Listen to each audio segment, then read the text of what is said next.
Salve, salve meu povo, paz e graça, mais uma vez aqui para a gente falar um pouquinho aí, hoje de religião. Eu falo de religião e política, né? Então hoje vamos falar de religião mais uma vez. Por quê? Porque o fim do mundo está na boca do povo. Qualquer coisinha que acontece é o fim do mundo. Eu já falei num vídeo anterior um pouco sobre isso. Mas eu falei direcionado a Israel, nação, né? Hoje eu vou falar de um modo geral. De um modo geral, você que adora ser enganado por aqueles sem sabedoria, ou aliás, podem que tenha sabedoria, mas está usando ela, né, com princípios enganosos, que ilude o ser, mantém o ser enganado, iludido, por promessas vazias, medo, ganância, né, e culpa. Essa é o método, ou este é o método religioso para se curar as ovelhas. Além da dinâmica nas chamadas igrejas, né, nas denominações. O que é chamar dinâmica? A dinâmica é a ceia do Senhor, é o batismo, é a música, é o que mais? É uma festa, é uma cantina, é o que mais? Sei lá, faz uma festa para arrecadar alguma coisa, e etc. Vai mantendo, vai desenvolvendo. Vocês podem ver que toda pregação, vira que mexe, é a mesma coisa, não sai do lugar.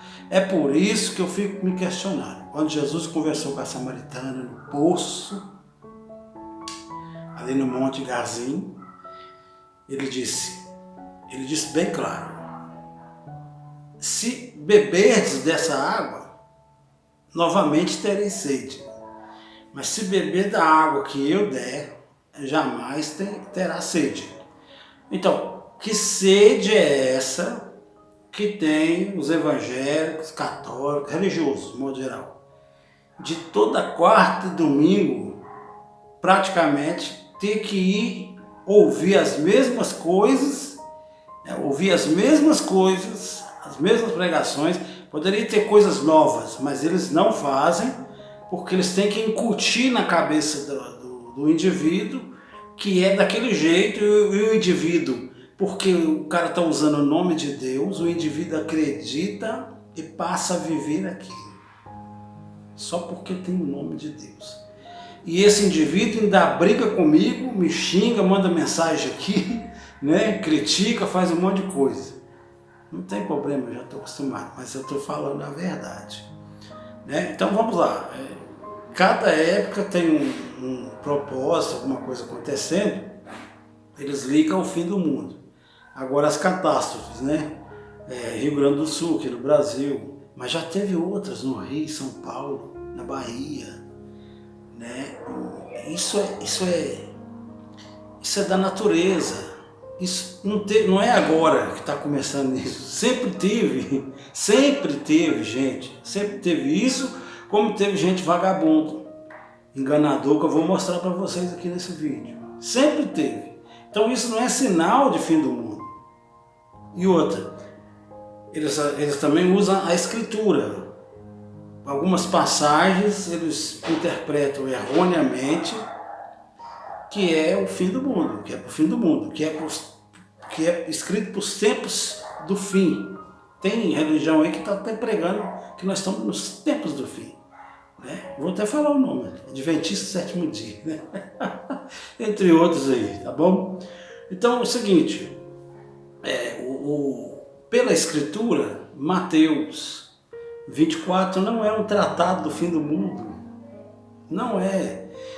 Apocalipse inteiro não é um tratado do fim do mundo. Apocalipse é um juízo sobre Israel, que terminou no ano 70. Isso é um juízo que começou em 66. É aquela profecia dos 3 anos e meio. Então, no ano de 66 começou toda aquela tragédia que Jesus falou no Mateus 24. final, né? Mas antes, começou com os apóstolos. Você lê Atos dos Apóstolos, capítulo 7 adiante, você vai ver que tudo que Jesus pregou ali, falou para os discípulos, aconteceu com eles. Porque o Senhor falou, foi para eles, não foi para nós.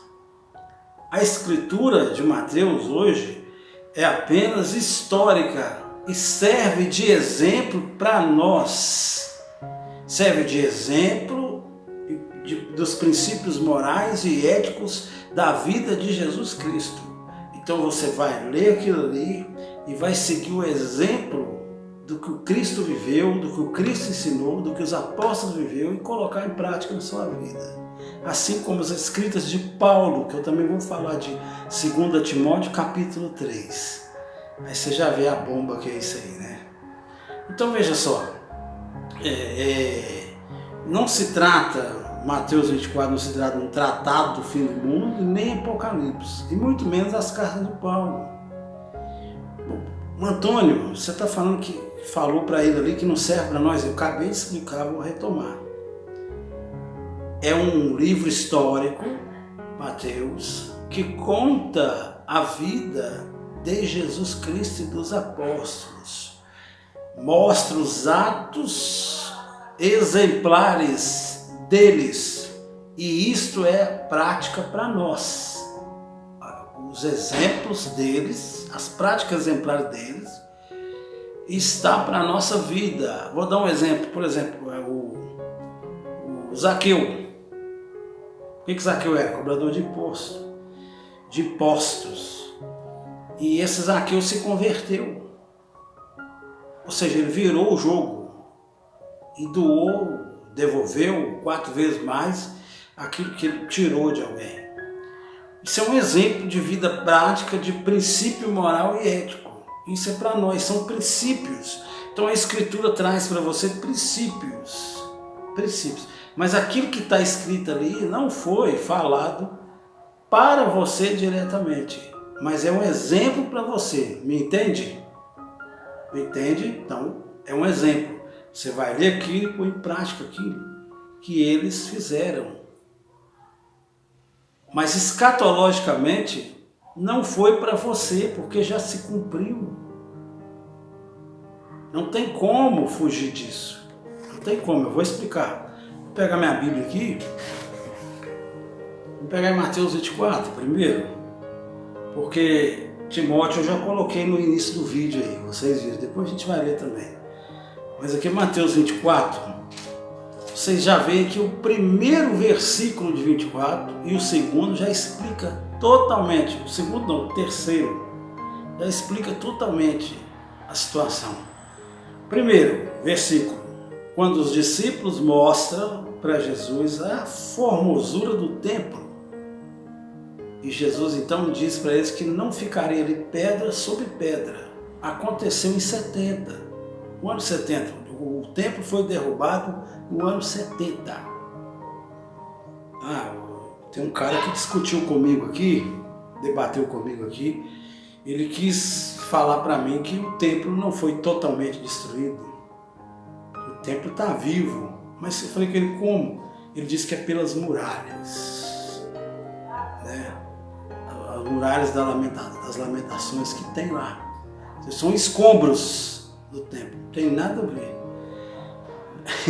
Jesus não é, as coisas de Deus não é por migalhas, não é repartidas, né, conforme o ser humano quer, não.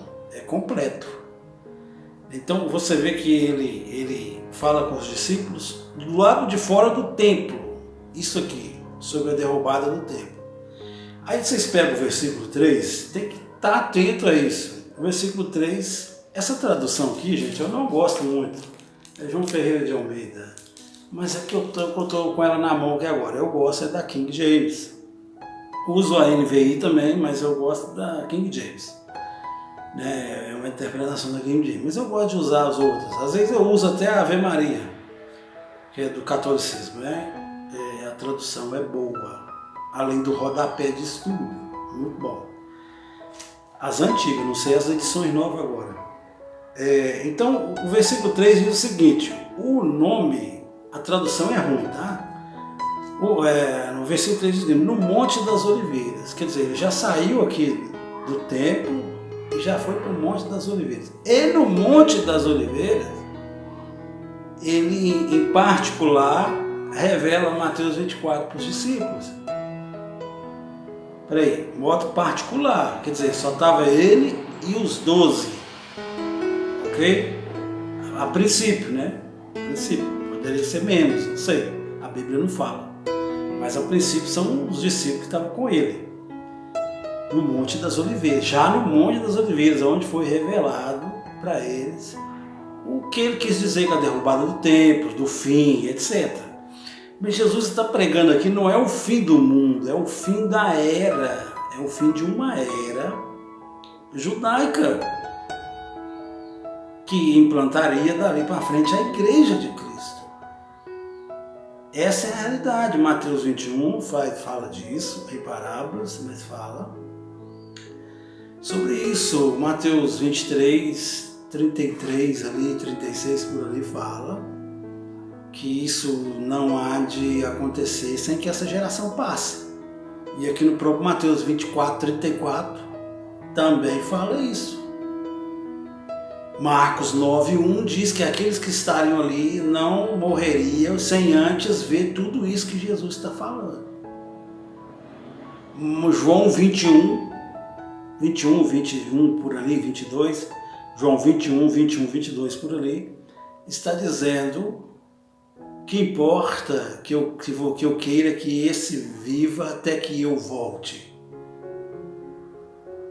Tá? Muitos teólogos traduz isso aí de outra forma, mas veja, que te importa que este fique vivo até que eu volte. É impossível que João está vivo até hoje, que vai ficar vivo até um tempo indeterminado, ninguém sabe uma volta de Cristo futuro, um dia.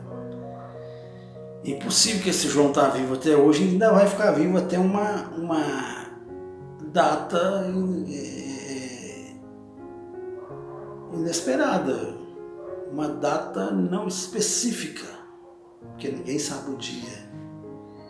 Então, Mateus 24 não se trata de um tratado do fim do mundo por isso. Exatamente por isso.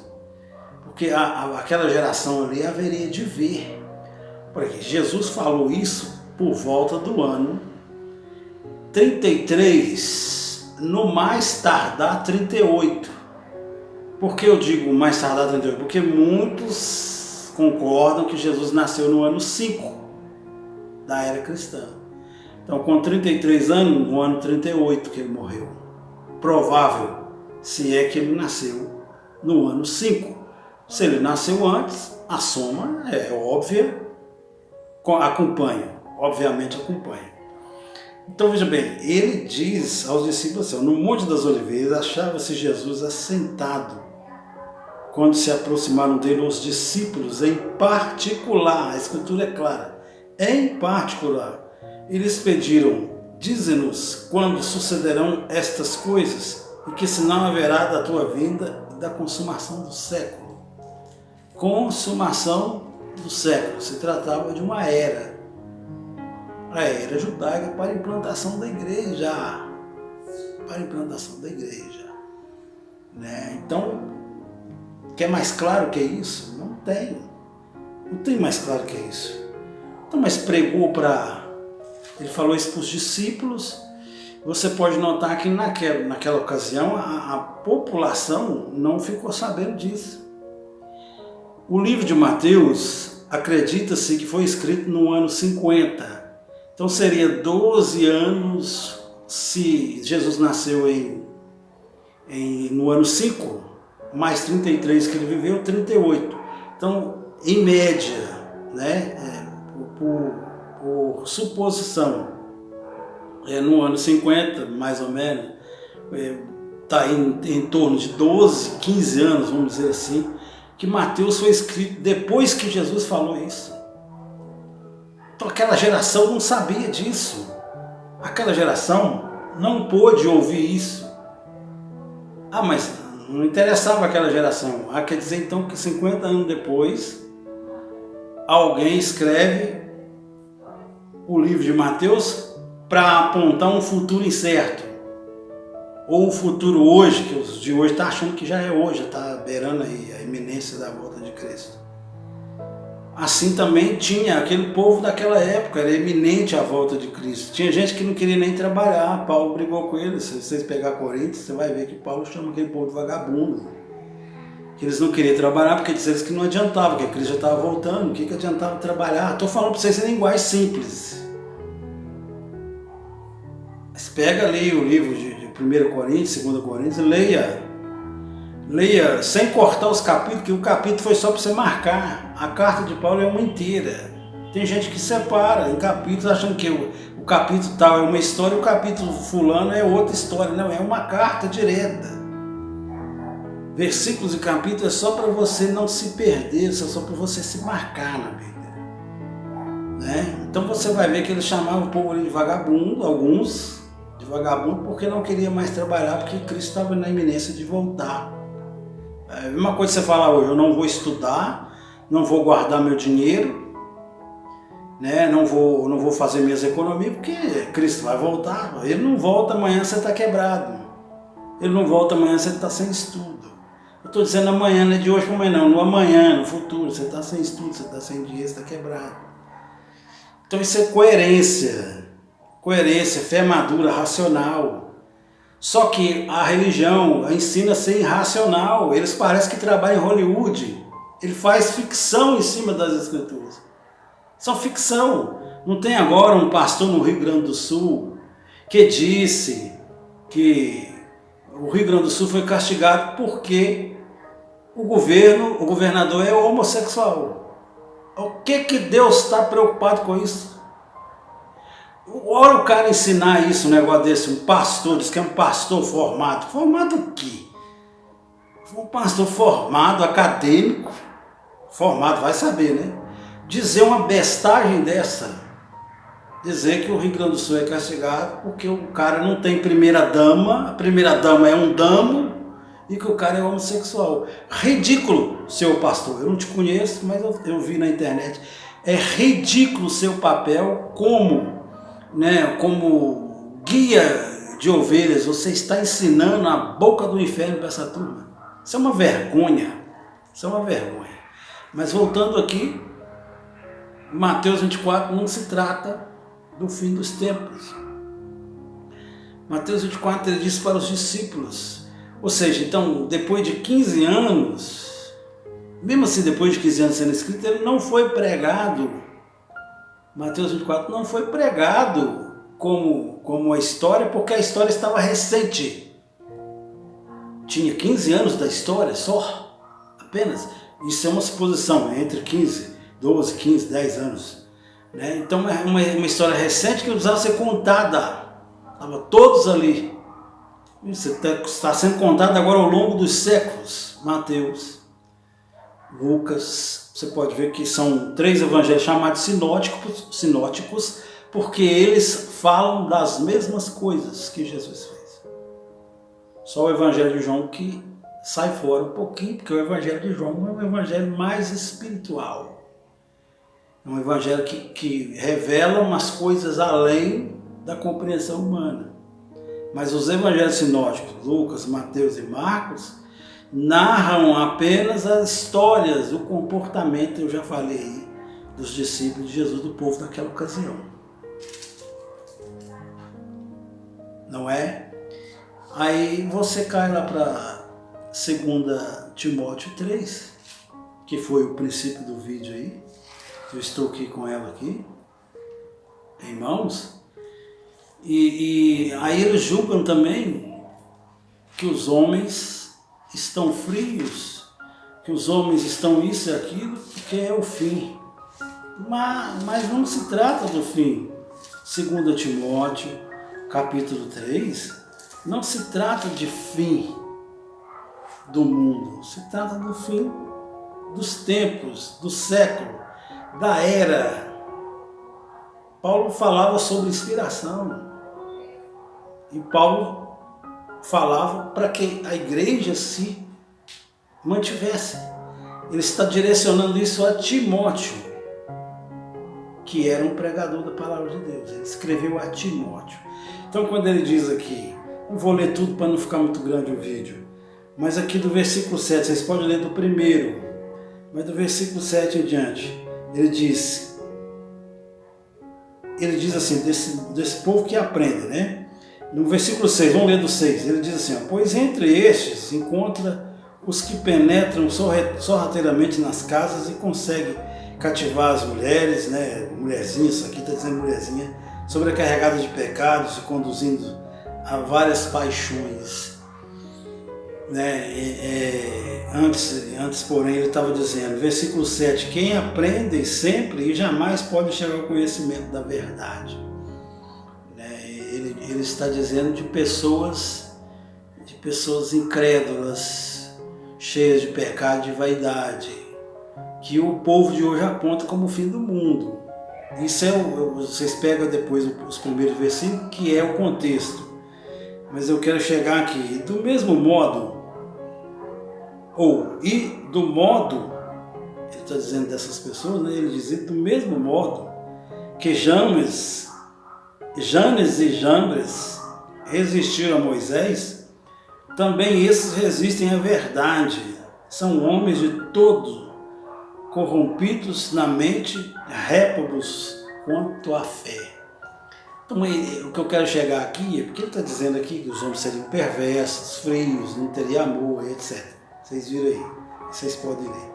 Ele está dizendo que é igual Janes e Jambres, que não está nas Escrituras, né? Inclusive tem gente que fala dos apócrifos e briga com a gente também aqui, mas esse é outro assunto.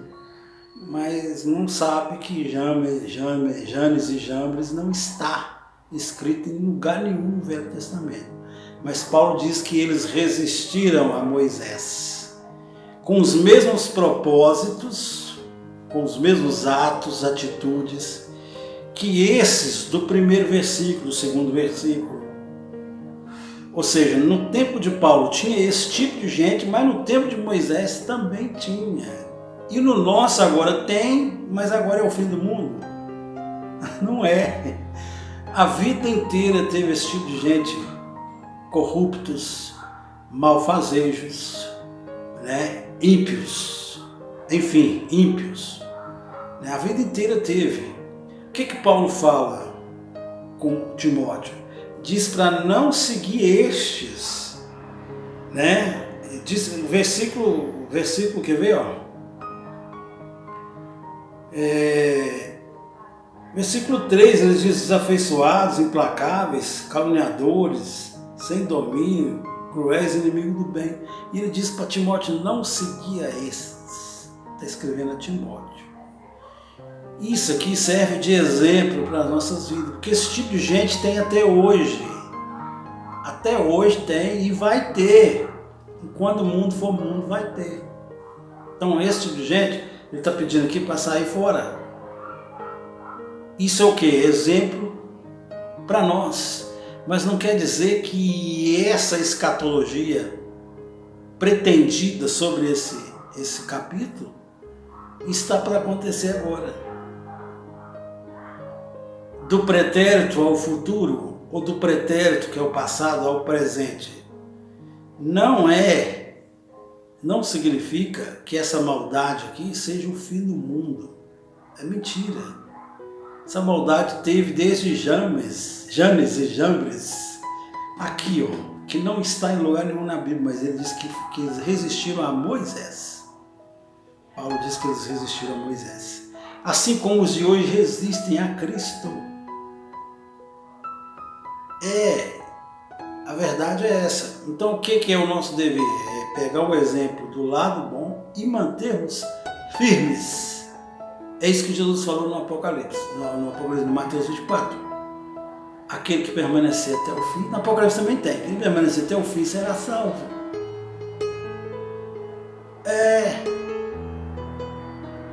Entenderam? Mas se trata do fim do mundo. Aí o cara vai lá em Mateus, vou voltar em Mateus. Ele vai lá em Mateus e diz assim, Mateus 24, assim, mas Jesus falou em Mateus 24 que, por causa da corrupção de muitos, por causa da corrupção de alguns, muitos se esfriarão no amor. Deixa eu ver o versículo aqui.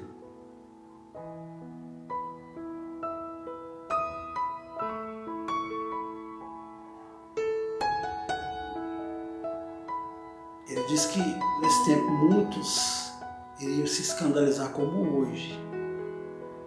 Nota, naquele tempo houve esse pessoal que escandalizou, com falsos profetas, com guerras, rumores de guerras. Pode pegar a história, teve guerras ali.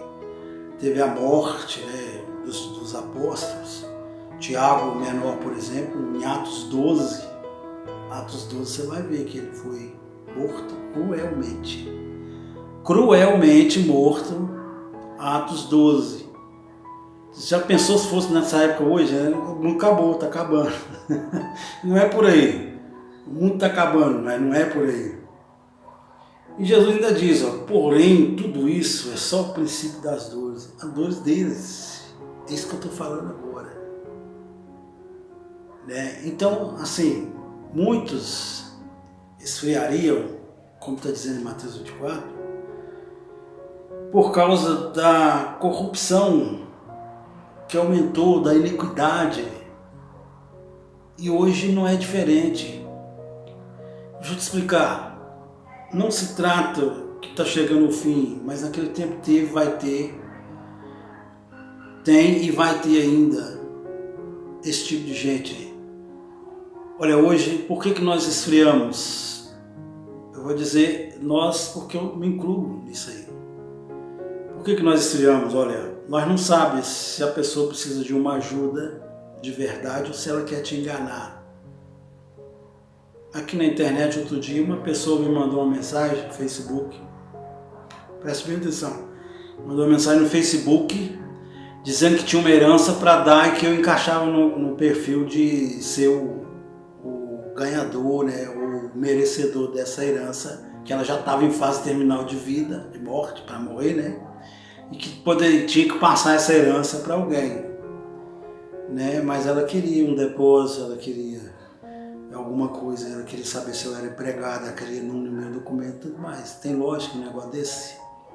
Então você não sabe se é uma coisa boa ou se é uma coisa ruim. Por isso nos retraímos. Por isso as pessoas esfriaram. Ah não, fulano de tal é ruim. Não ajuda os outros, não ajuda o próximo. Não é que ela talvez seja ruim, tem gente ruim, lógico. Mas talvez ela não seja ruim, mas ela está retroagida devido aos cuidados que se deve ter perante esse tipo de gente que está te enganando toda hora, principalmente na internet. Engana pessoalmente, não vai enganar na internet. Então você chega numa pessoa na rua, te cerca e te pede um dinheiro. Você não dá esse dinheiro, porque você não sabe se ela vai gastar com alimentação ou com drogas. Ah, mas você está fazendo um pré-julgamento. Ué, se você não fizer um pré-julgamento da situação, você vai quebrar sua cara. Você tem que julgar. Então hoje, nós esfriamos por isso. Porque muitos estão a nos enganar, as pessoas, aposentados, pensionistas, crianças, né? Então você não sabe de fato quem é que está te apunhalando pelas costas, te abraçando. Por isso esfriamos, mas isso também é passageiro, isso é temporário. Cada época da vida passa por isso. O mesmo princípio de diferente situação. A nossa situação hoje é uma. Mas o que está acontecendo na nossa geração hoje aconteceu na geração passada, do modo de vida deles.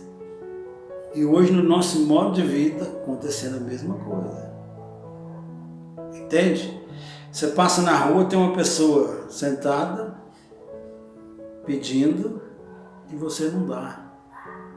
Porque o que você deu, ou você ficou sabendo, por Você dá uma cesta básica, tem gente vendendo óleo, vendendo arroz para comprar droga, ou trocando a troco de bebida em bares. Isso vai te esfriando, porque você está fazendo uma coisa boa, uma caridade, e a pessoa está jogando aquilo fora, como que se você fosse um trouxa. Então isso vai esfriando as pessoas. Por isso que Jesus diz, é aqui ó, versículo 12: e por se multiplicar a iniquidade, o amor se esfriará de quase todos. Então tem que dizer quase todos, ou de uma parte, porque tem a parte que está provocando esse esfriamento. Você pode ver na política hoje, você está esfriando, as pessoas estão esfriando. Na mídia, as pessoas estão esfriando. Não adquire mais produto de uma certa mídia. Porque prejudica a sua família, prejudica você, né? Por causa da promiscuidade, por causa da iniquidade. E eles não estão vendo isso, só que eles vão ser derrotados, como foi no passado, essa situação. Você pega uma situação dos anos 70, 60, 50, tinha assassinatos, tinha prostituição, tinha, mas era uma época que você podia sair na rua e sabia que voltava. Hoje você não sabe se volta. E antes de 60, 70, não teve um período ruim de morte, de guerra? Teve a Segunda Guerra, teve a Primeira Guerra, Hitler, né? Lá no princípio do século, Calígula, Nero, né? Vários imperadores, na Grécia Antiga, Alexandre o Grande e muitos outros. Sempre teve isso na vida, gente, sempre teve isso e sempre vai ter. Então por isso que a Bíblia diz, 2 Tessalonicenses 2, não se preocupe com essa eminência da vinda de Cristo. Preocupe-se em se achar vestido e não nu. Isso que Paulo diz em 2 Coríntios 5. Lá ele trata do corpo. Entende? Aí trata do corpo. E aqui eu estou tratando do caráter. Procure ser achado em forma boa, santa. Santa é difícil porque nós estamos na carne, então nós vamos ter erros, mas são erros que não levam à morte. 1 João 5, 16, 17. 1 João, carta, 1 João 5, 16, 17. Orem por aqueles que você vê que pecam, mas que não conduzem à morte. Aqueles que você vê que peca, que conduz à morte, não precisa nem de você orar, é a palavra que está dizendo, não é eu. Entende? Vocês entendem? Então, para quem que você tem que orar primeiro? Para você. Saber que você não está no pecado que leva à condenação, à morte. E orar por você. Se você vê que está no pecado que leve à morte, você mesmo, não precisa orar por você não. Ou pare, né, e ore, e depois ore por aqueles que você acha que está no caminho que você já passou, que você tem experiência e sabe que é mal. Esse é o exemplo bom que nós devemos ter, né? A verdade é essa. O vídeo está muito grande, gente. Então eu vou parar por aqui e depois a gente vai falar mais sobre isso. Tá bom? Mas não é o fim do mundo, não. Ainda não. Pode ter certeza disso. Tá bom? A vida inteira nós vamos ter isso. Agora e no futuro. Pessoas de más índoles, ímpias, a Bíblia está escrito desde o princípio. Desde Abel e Caim. Então, por aí você vê que o mundo é assim até que entre, né? Até que todo o gentil entre, a vida vai continuar assim. Tem muita gente para ser salva. Isso é um plano que Deus tem e que aconteceu dessas pessoas no cosmos. Isso é outro assunto que eu posso falar em outro vídeo. Mas aconteceu longe disso aqui.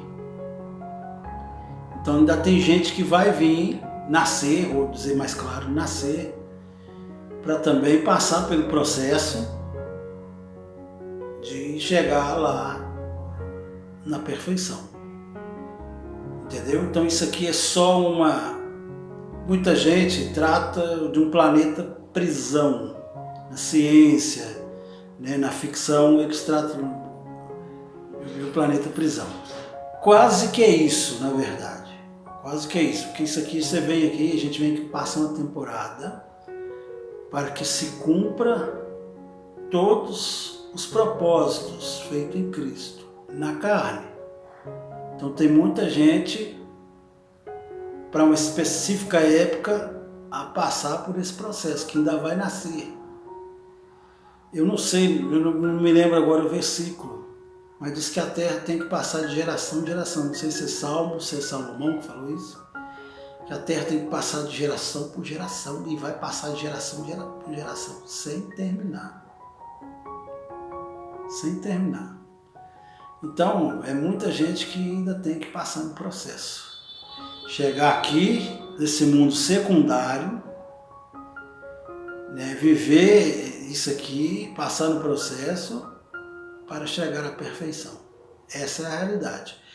Isso, como é que você pode provar, Antônio? Eu posso provar você vendo o passado. De geração em geração, passando pelos mesmos processos, pelas mesmas iniquidades, pelas mesmas destruições, catástrofes, pelos mesmos processos políticos, né, pelos mesmos processos de mau caráter, de imoralidade, etc. Pode olhar para trás e ver. A história afirma isso. Então, os mesmos processos que passaram lá no passado, lá no primeiro século e antes, estão passando hoje, de geração em geração. Para que as pessoas vão aprendendo com os exemplos e se aperfeiçoando. A verdade é essa. Então nós estamos aqui de passagem, porque é necessário no propósito de salvação do Senhor. Aonde aconteceu a contaminação da criação, nós não sabemos. Nós temos o Gênesis, mas o Gênesis é um simbolismo. O Gênesis é o simbolismo de uma coisa que aconteceu num outro lugar. E aqui a terra foi feita para que esse processo desse sequência de salvação. Então a gente vai passando de geração em geração e aperfeiçoando até chegar na perfeição. Não se trata de reencarnação, isso é bobagem, isso é heresia. Se trata do processo da carne que tem que passar. Por isso que o tempo nosso é curto aqui. Você vem e passa nesse processo que tem que passar e vai embora.